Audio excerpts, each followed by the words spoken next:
Humanity Light Award 2025 goes to সেই শিশুদের কাছেই তো তিনি পুলিশ কাকু ওরিয়া টাউনশিপের সার্ভিয়ার অফ সোসাইটি একবার জোরে হাততালি অর্ণব রাজ। রেখো মাটির পরে দুটি পা, রেখো মাটির সাথে দোস্তি, যেন আকাশের কোনো ঠিক নেই, মাটি মরণেও দেয় স্বস্তি। এই মাটির বুকে দাঁড়িয়ে মাটির কাজ করে যেতে হবে আমাদের। তার জন্য জোরে একটা হাততালি এই সংগঠনের জন্য, যারা এত সুন্দর একটা অনুষ্ঠান করছে এই মাটির বুকে দাঁড়িয়ে। মৃত্যুর সময় আকাশে কিন্তু আমরা থাকি না, মাটি আমাদের শান্তি দেয়। তাই আমিও বলতে চাই, আমার থাকুক হেরে যাওয়ার সাহস, আমার থাকুক হেরে যাওয়ার সাহস, আমার থাকুক নত হওয়ার ক্ষণ, তোমাদের সবার জয়ে আমার হাসি থাকুক, বুকে থাকুক মানুষ হবার মন। এই মানুষ হবার মনটা যেন আমরা বাঁচিয়ে চলতে পারি। যে যত বড়ই হয়ে যাই না কেন, যে যত জায়গাতেই যাই না কেন, শুধু নিজে পাড়ায় আম্বানি বানিয়ে লাভ নেই দাদা। পাড়ায় একটা করে এমন মানুষ তৈরি হোক যে একে অপরের কথা ভাববে। তো প্রথম সূত্রপাতটা হচ্ছে, খুব সংক্ষেপে শেষ করি। বারাসাত স্টেশনের আপনারা অনেকেই নাম শুনেছেন, সেখানে বেশ কিছু নেশাগ্রস্ত বাচ্চা, যাদেরকে আমরা অনেকে পথ শিশু বলি, পথবাসী বলি, আমি যদি ওদেরকে দেব শিশু বলে অভিহিত করি।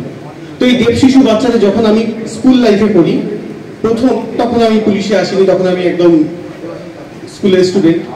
তো একদিন একটা বাচ্চাকে দেখি, কিছু লোকজন মিলে প্রচন্ড মার মারছে এবং অবাক করা কাণ্ড, ট্রেন থেমেছে, ট্রেন থেকে নেমে যে সমস্ত লোকজন জানেও না তারাও এসে মারছে।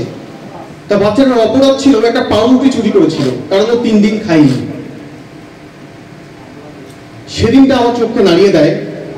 এবং যারা আমাদের মতো ট্রেন থেকে চলতি মানুষজন যারা যাচ্ছে, তাদের নিজেদের পারিবারিক জীবনের অশান্তি, তাদের নিজের জীবনে যত রকম ফ্রাস্ট্রেশন নেমে ওই বাচ্চাটাকে মেরে পূরণ করছে। রীতিমতো সবাই মারছে, রক্তারক্তি কাণ্ড। সেইখানে দাঁড়িয়ে প্রথম আমি তখন স্টুডেন্ট, আমার এখনো মনে আছে, আমি একা তখন প্রতিবাদ করি ওখানে, এবং সবাইকে চিৎকার চেঁচামেচি করে একাকার করে সেই বাচ্চাটাকে রেস্কিউ করি এবং থানার আন্ডারে তুলে দিই। তখন তারপর থেকে আমার জীবনটা নড়ে যায়। ওই দিনটা আমাকে নাড়িয়ে দেয়। তাহলে এমন কিছু করতে হবে যাতে একটা শিশুও আর এই দিন না দেখতে হয়। সেই শুরু হয় জার্নি, 16 বছর ধরে আজকে চলছে।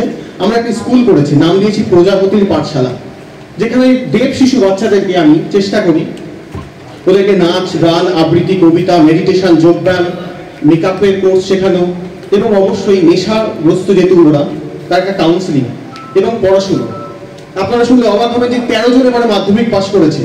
আমরা 18 জনকে কাজ করে দেওয়ার ব্যবস্থা করেছি, হয়তো খুব বড় কিছু পারিনি। বেসরকারি গার্মেন্টস সংস্থাতে তাদের কাজের ব্যবস্থা করে দিয়েছি। কেউ টোটো চালাচ্ছে, কেউ সবজি নিয়ে ব্যবসা করছে, কিন্তু কেউ হাত পেতে ভিক্ষা করছে না। কেউ অসভ্য লাইন বা অসৎ লাইন, যেটা একটা সময় ছিল, আমি নাম বলছি না, বহু নেশাগ্রস্ত, একটা ড্রাগ অ্যাডিকশনের একটা পাচার চক্র থেকে শুরু করে অনেক কিছু ছিল একটা সময়। সেই সমস্ত কালো অন্ধকার থেকে তারা বেরিয়ে এসে আজকে তারা সমাজের একটা সামনের সারিতে আসার চেষ্টা করছে। আমি বিশেষভাবে কৃতজ্ঞ যে ভগবানের কাছে, মায়ের কাছে, যে বাচ্চাদের নিয়ে কাজ করতে করতে তার পাশাপাশি পড়াশোনা চলতে থাকে। আমি পুলিশে চাকরি পাই, এবং পুলিশে চাকরি পেয়ে আমার প্রথম শপথ থাকে, আমি আমার বিয়েতে কোনো আত্মীয় স্বজন বলিনি।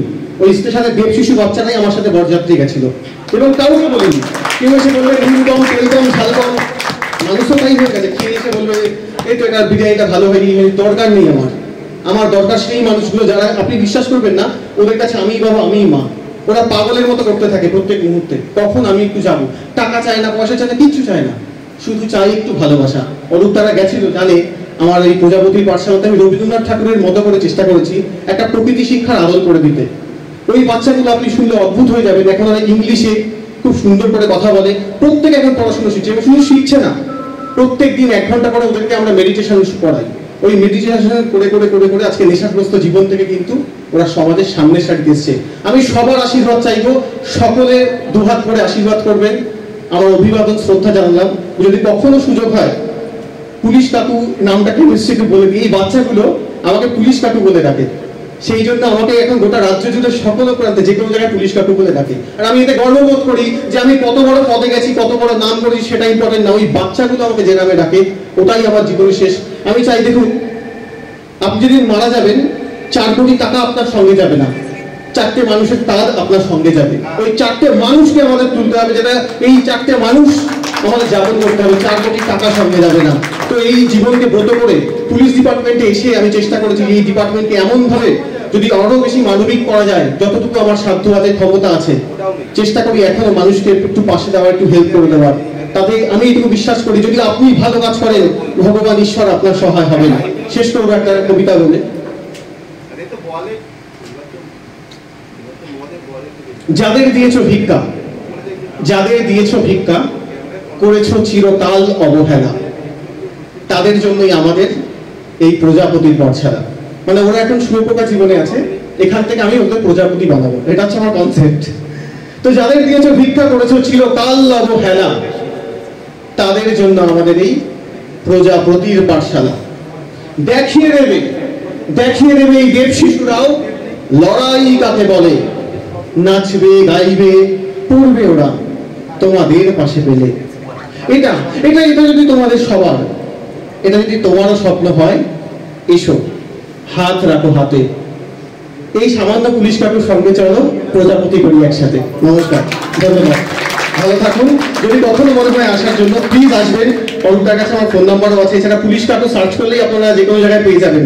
একদিন আসুন আমার স্কুলে। সকলকে আমি আমন্ত্রণ জানালাম, অভিবাদন প্রদান জানালাম। নমস্কার।